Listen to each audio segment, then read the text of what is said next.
നമസ്കാരം. ഇന്നത്തെ പ്രധാന വാർത്തകളുമായി ഷാജി കടക്കൽ. ഇന്ന് ഓഗസ്റ്റ് 31 ഞായർ 2025 വാർത്തകളിലേക്ക്. അമേരിക്കയും ഇന്ത്യക്കുമിടയിലെ ഭിന്നത രൂക്ഷമാകുന്നതിനിടെ പ്രധാനമന്ത്രി നരേന്ദ്രമോദിയും ചൈനീസ് പ്രസിഡന്റ് ഷി ജിൻപിങ് തമ്മിലുള്ള നിർണായക ചർച്ച ഇന്ന്. ജപ്പാൻ സന്ദർശനം പൂർത്തിയാക്കിയ മോദി ചൈനയിലെ ഡിൻജിയാനിൽ ഇന്നലെ എത്തി. ആഗോള സാമ്പത്തിക സ്ഥിരതയ്ക്ക് ഇന്ത്യയും ചൈനയും തമ്മിലുള്ള സഹകരണം അനിവാര്യമെന്ന് മോദി വ്യക്തമാക്കി.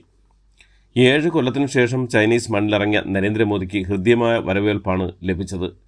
ഇന്ത്യൻ സമയം രാവിലെ 9:30-ക്കാണ് ഇരു നേതാക്കളും തമ്മിലുള്ള ചർച്ച നിശ്ചയിച്ചിരിക്കുന്നത്. കഴിഞ്ഞ വർഷം റഷ്യൻ കസാനിൽ പരസ്പര ബന്ധം മെച്ചപ്പെടുത്താൻ കൈക്കൊണ്ട തീരുമാനങ്ങളുടെ പുരോഗതി മോദിയും ഷിയും വിലയിരുത്തും. ഇരു രാജ്യങ്ങൾക്കും ഇടയിൽ വിശ്വാസം വർദ്ധിപ്പിക്കാനുള്ള കൂടുതൽ നടപടികൾ ചർച്ചയാകും. ഷാങ്ഹായ് സഹകരണ ഉച്ചകോടിയുടെ ഭാഗമായി വിരുന്നിലും മോദി ഇന്ന് പങ്കെടുക്കും. നാളെ രാവിലെ മോദി ഉച്ചകോടിയിൽ സംസാരിക്കും. റഷ്യൻ പ്രസിഡന്റ് വ്ളാഡിമിർ പുടിനുമായി മോദി നാളെ ചർച്ച നടത്തും. ഉക്രൈൻ പ്രസിഡന്റ് വ്ളാഡിമിർ സെലൻസ്കിയുമായി ഫോണിൽ സംസാരിച്ച പ്രധാനമന്ത്രി നരേന്ദ്രമോദി ഇന്ന് ചൈനീസ് പ്രസിഡന്റ് ഷി ജിൻപിങ്ങിനെയും നാളെ റഷ്യൻ പ്രസിഡന്റ് വ്ളാഡിമിർ പുടിനെയും കാണാനിരിക്കെയാണ് സെലൻസ്കിയുമായി മോദി സംസാരിച്ചത്. റഷ്യയും ഉക്രൈനും തമ്മിലുള്ള സംഘർഷം തീർക്കാനുള്ള ശ്രമങ്ങൾക്ക് എല്ലാ പിന്തുണയും ഉണ്ടാകുമെന്നും മോദി സെലൻസ്കിയെ അറിയിച്ചു. അമേരിക്കയിൽ നടന്ന ചർച്ചയുടെ വിശദാംശങ്ങൾ സെലൻസ്കി മോദിയോട് വിശദീകരിച്ചു. കോഴിക്കോടിനെയും വയനാടിനെയും ബന്ധിപ്പിക്കുന്ന ഒപ്പം യാത്ര സുഗമമാക്കുന്ന ആനക്കാംപൊയിൽ കള്ളാടി മേപ്പാടി തുരങ്കപാത നിർമ്മാണ പ്രവൃത്തിക്ക് ഇന്ന് ഔദ്യോഗിക തുടക്കം.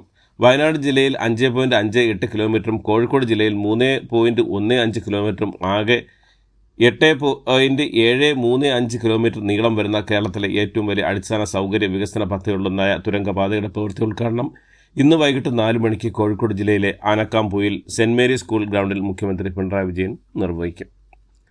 സംസ്ഥാന സർക്കാരിൻ്റെ ഈ വർഷത്തെ ഓണാഘോഷ പരിപാടികൾ സെപ്റ്റംബർ 3 മുതൽ 9 വരെ സംഘടിപ്പിക്കും. ടൂറിസം വകുപ്പ് സംഘടിപ്പിക്കുന്ന ഓണം വാരാഘോഷത്തിൻ്റെ സംസ്ഥാനതല ഉദ്ഘാടനം സെപ്റ്റംബർ 3 വൈകിട്ട് 6 മണിക്ക് കനക്കുന്ന നിശാഗന്ധിയിൽ മുഖ്യമന്ത്രി പിണറായി വിജയൻ നിർവഹിക്കും. സംഗീത നൃത്ത വാദ്യഘോഷങ്ങളുടെ സെപ്റ്റംബർ 9 വരെ വിപുലമായ പരിപാടികളിലൂടെയാണ് ഓണ വാരാഘോഷം സംഘടിപ്പിക്കുന്നതെന്ന് ഓണാഘോഷ കമ്മിറ്റി വർക്കിംഗ് ചെയർമാനും പൊതുവിദ്യാഭ്യാസ തൊഴിൽ മന്ത്രിയുമായ വി ശിവൻകുട്ടി വാർത്താസമ്മേളനത്തിൽ പറഞ്ഞു.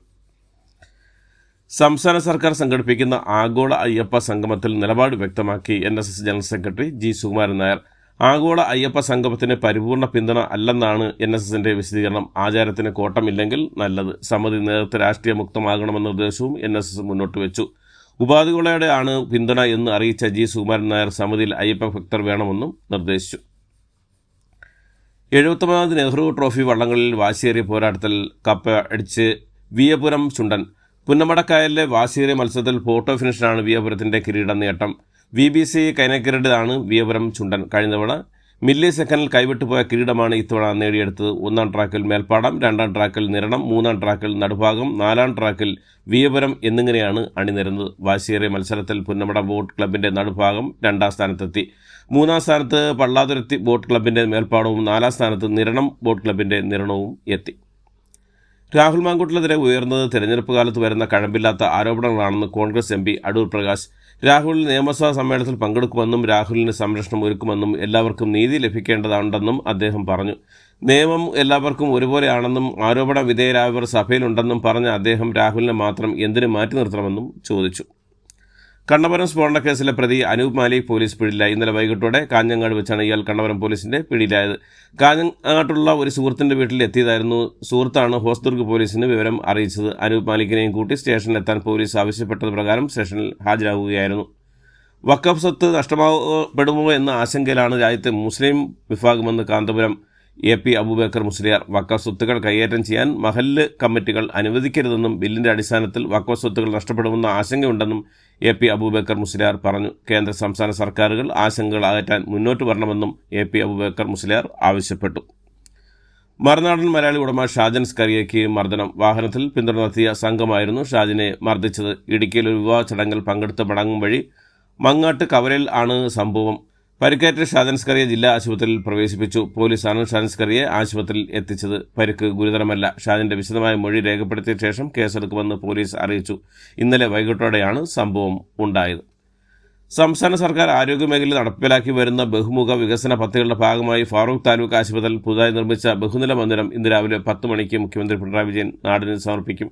ആരോഗ്യവകുപ്പ് മന്ത്രി വീണ ജോർജ് അധ്യക്ഷത വഹിക്കും. സംസ്ഥാന ആരോഗ്യമേഖലയിൽ നടന്നുവരുന്ന വലിയ വികസന പ്രവർത്തനങ്ങളുടെ തുടർച്ചയാണ് ഫാറൂഖ് താലൂക്ക് ആശുപത്രിയുടെ പുതിയ കെട്ടിടമെന്ന് മന്ത്രി വീണ ജോർജ് പറഞ്ഞു. CK ജാനുവിൻ്റെ നേതൃത്വത്തിലുള്ള ജനാധിപത്യ രാഷ്ട്രീയ പാർട്ടി NDA വിട്ടു. NDAയിൽ നിന്ന് അവഗണന നേരിട്ടതായി CK ജാനു പറഞ്ഞു. ഓണത്തോടനുബന്ധിച്ചുള്ള ജില്ലാ ഫെയറുകൾ ആരംഭിച്ച ഓഗസ്റ്റ് 25 മുതൽ 29 വരെ സപ്ലൈകോ നേടിയത് 73 കോടിയിലധികം രൂപയുടെ വിറ്റുവരവ്. ഇതിൽ ജില്ലാ ഫെയറുകളിൽ നിന്ന് മാത്രമുള്ള വിറ്റുവരവ് 2 കോടിയിൽ അധികമാണ്. ഈ ദിവസങ്ങളിൽ 10 ലക്ഷത്തിലധികം ഉപഭോക്താക്കളാണ് സപ്ലൈകോ വിൽപ്പനശാല സന്ദർശിച്ചതെന്ന് സർക്കാരിൻ്റെ കണക്ക്.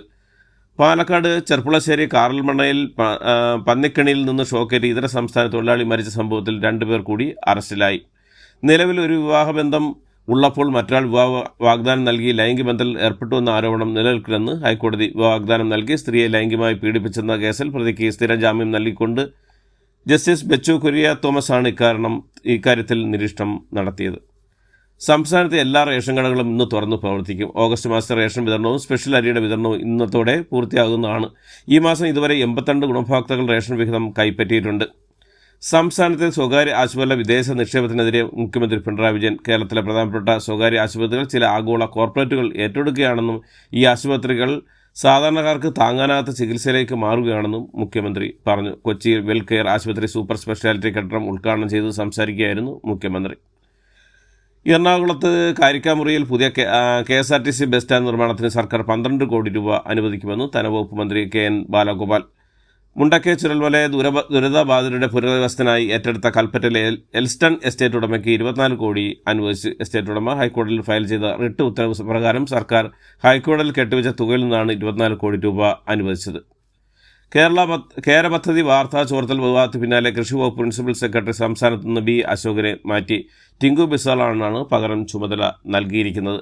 കാസർഗോഡ് മധുവാഹിനി പുഴയോട് ചേർന്ന തോട്ടിൽ ഒഴുക്കിൽപ്പെട്ട കുട്ടിയുടെ മൃതദേഹം കണ്ടെത്തി. ചെർക്കള പാടിയിലെ മിഥിലരാജിൻ്റെ മൃതദേഹം ആണ് കണ്ടെത്തിയത്. തോട്ടിൽ കുളിക്കാനിറങ്ങിയതായിരുന്നു. അതിനിടെയാണ് കുട്ടി ഒഴുക്കിൽപ്പെട്ടത്. കുട്ടിയെ കാണാതെ സ്ഥലത്ത് നിന്ന് 1.5 കിലോമീറ്റർ മാറി ആലാമ്പാടി പാലത്തിന് സമീപമുള്ള പുഴയിൽ നിന്നാണ് മൃതദേഹം കണ്ടെത്തിയത്.